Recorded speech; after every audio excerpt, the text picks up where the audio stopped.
Kyle Rittenhouse was speaking at the University of Memphis, and a bunch of far leftists basically attacked everybody. It's what they do. The most shocking video to come out of this was a woman dragging her toddler in an effort to chase after and physically assault people. Wow, you gotta love it. I'll give you guys some advice. The number one rule is when you are leaving one of these events, you get a bunch of far leftists screaming at you, you do not run. You don't run. Running is an escalation, and it really is a dramatic escalation, so I'll tell you. And then we'll talk about this, and I got some tips for our friend Kyle Rittenhouse over here. Man, I remember that day when they acquitted Kyle Rittenhouse. We were in Austin, working out of the trailer. This is around the time that we had Alex Jones and Elon Musk on. And I remember watching it from our mobile studio. It was crazy. Everyone was crying. Well, the ladies were crying that he got acquitted. But I'll tell you about running from these events. When the far leftists are yelling at you and saying things and you're walking calmly, tensions are low. If you start picking up the pace and walking faster, and sometimes the cops tell you to do that, it's a mistake. What happens then is people in the crowd will start picking up speed as well. People in the back of the crowd see the escalation, and that is the spark of the mob wave. The way I've often described this is, these far leftists don't smash their way into buildings and burn to the ground. What they do is they're in a group and they'll be outside a building and they'll be going rabble, rabble. One person will walk up to the stairs to the front door of the building looking into the windows. As this person walks forward, other people follow. Now that they're up to the window, someone starts banging on the door. Someone else then runs and kicks the door, breaking the glass, runs away. People seeing the glass shatter start screaming, whoa, and then someone walks over and flicks the lock and walks away. Each of these individuals does one small thing, thinking, I didn't do anything, man. All I did was, push on the door, man. Someone else broke it. In New York, there was this big chain link fence around this property, and everyone was leaning on it.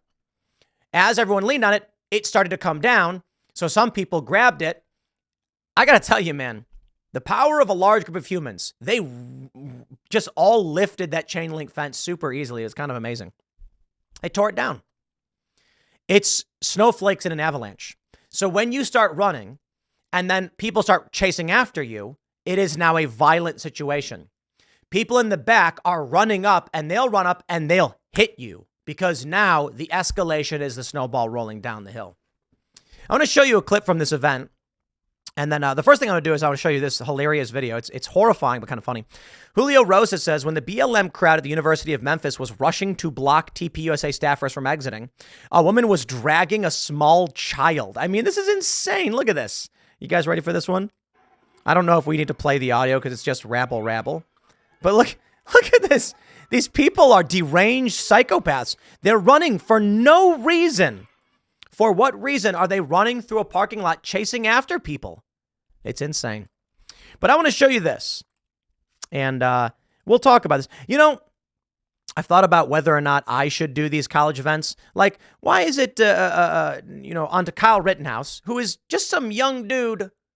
He is not a speaker, to have to answer a lot of these questions. We certainly want to hear what he has to say, but they heckle this guy.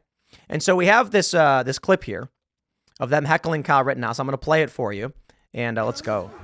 Okay, I'll answer the question of racist things he said. He says we shouldn't celebrate Juneteenth. We shouldn't. Let's. Is it getting louder? Celebrate Martin Luther King Day. We should be working those days. It's called Ketanji Brown Jackson, an affirmative action hire. He's talked nonsense about George Floyd, and he said he'd be scared if a black pilot was on a plane. Does that not seem racist? I don't know anything about that. Then answer no. Does that seem racist? Is a yes or no question, Kyle. After all the things These colleges, dude. Consider that hate speech? I'm not going to comment on that. Deflection! All right, let's turn that. Deflection, screaming. I'll answer these questions. I'd love to be here to answer these questions. So it's a little quiet. He says we shouldn't celebrate Juneteenth. He says we shouldn't celebrate Juneteenth. Celebrate Martin Luther King Day. We shouldn't celebrate Martin Luther King Day. We should be working those days. We should be working those days. It's called Ketanji Brown Jackson, an affirmative action. Ketanji Brown Jackson's affirmative action hire. He's talked nonsense about George Floyd. That's nondescript. He said nonsense about George Floyd. What did he say about George Floyd? And the next one is... And he said he'd be scared if a black pilot was on a plane. Does that not seem racist? Does it not seem racist? I don't know. Do I? No? Because of double negative? It does seem racist. Thank you for the question, good sir. It does certainly seem racist the way you've presented it. But I suppose it's a question of breaking down each of these individual things and talking about, is race the component in them? And was it Charlie Kirk's intention to attack someone on the basis of race? I think it's a great question, actually, because many people have reported this, and I think it doesn't get to the root of what Charlie Kirk's position actually is. Let's start with the beginning. We should not celebrate Juneteenth. I don't think there's an issue of racism. It's an issue of a perspective on history. I don't think Charlie has an issue with black people because he does not care about Juneteenth. Personally, I actually don't care about, I lean slightly in favor of celebrating Juneteenth, actually. I've talked about it before. It's the idea of freedom. It's the Juneteenth celebrates the last day there were slaves, because even after the end of the Civil War, there were still slaves in Texas. And then the Union came down and said, yeah, you can't do this. And so if the message we're spreading is we get June and July for freedom, independence, and sovereignty, I'm all about it. The problem I have with Juneteenth is the misrepresentation of America's founding. And it's an insult from these people, not Juneteenth itself, but these people insulting American history. I say, Juneteenth sounds awesome because July 4th celebrates us saying to the crown, we are free to rule ourselves. But there was a problem there because slavery existed. Juneteenth comes around and we say, we're going to reaffirm that and we're going to hold it true. Respect. As for Martin Luther King celebrating that and be working on those days, Martin Luther King Jr. is a political activist. He's a historical figure. I agree. I don't see why that would be a bank holiday. There's a lot of other bank holidays I don't quite understand that don't make a lot of sense. As for Ketanji Brown Jackson being an affirmative action hire, they said she was. What do you want me to do about that? They said they were going to nominate a black woman for the Supreme Court. So they didn't say, we're going to find the best person. Oh, look, it just so happens we got a great candidate who's a black woman. They told us before they did it. That's what affirmative action is. Wait. Hold on there a minute, dude. You're asking this question of Kyle Rittenhouse. I don't know that he has the answers about Charlie Kirk, but I tell you, are you suggesting to me that declaring your intention to engage in affirmative action is racist? I kind of agree with you. You're right. You're right. It does seem racist for someone to assert they're going to hire someone on the basis of race. Hey, how about that? What was the last question he had? Affirmative action hire. Please tell. Oh, the George Floyd nonsense. I mean, come on. I don't know what Charlie Kirk said about George Floyd, so we're not going to talk about that because I can't say what he said. This guy didn't point anything out. I can't tell you George Floyd was chewing on a speedball, had a high dose of mind-altering substances in his body, and he's behind the wheel of a car.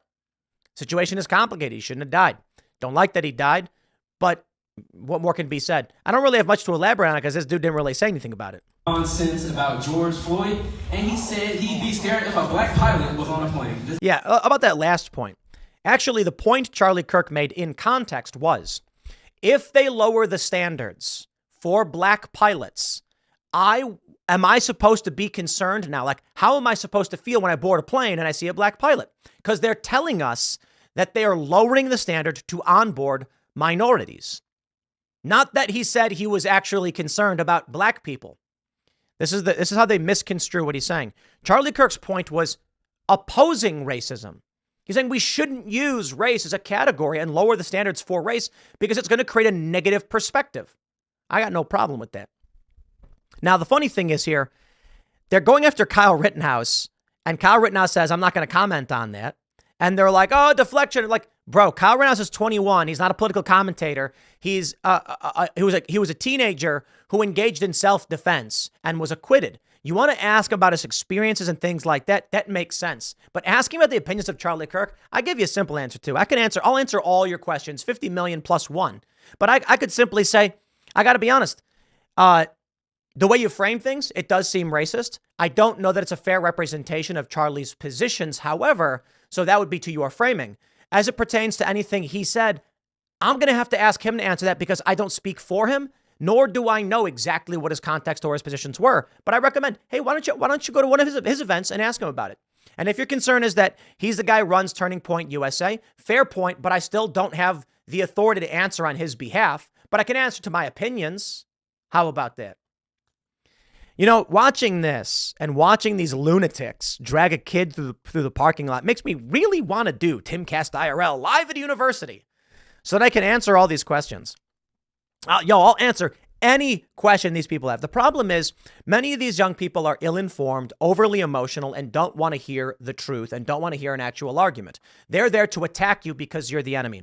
So if they come to you and say something like, you said this, and I said, actually, I didn't say that. They're going to go, you're lying. Okay, well, I didn't say that. What do you want me to do? You want to just believe evil things? Fine.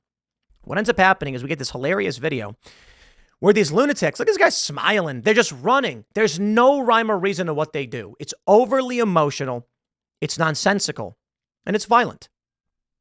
This is what you get. Shout out to Julio Rosas, Front Lines, powered by TPUSA.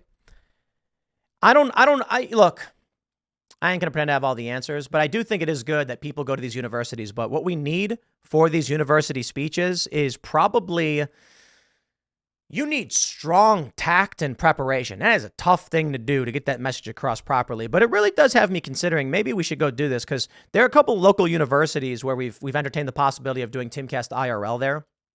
Certainly would not work, because you'll get hecklers. You can't do a live news commentary show with hecklers. It's just not possible. But maybe I can go and do a talk on news subjects or something like that and take questions from the audience. I just don't like giving speeches. You know what I mean? It's funny because I basically do that 2 hours every single day. And I used to get invited to speak a lot and got paid. They'd pay thousands of dollars. This is nuts.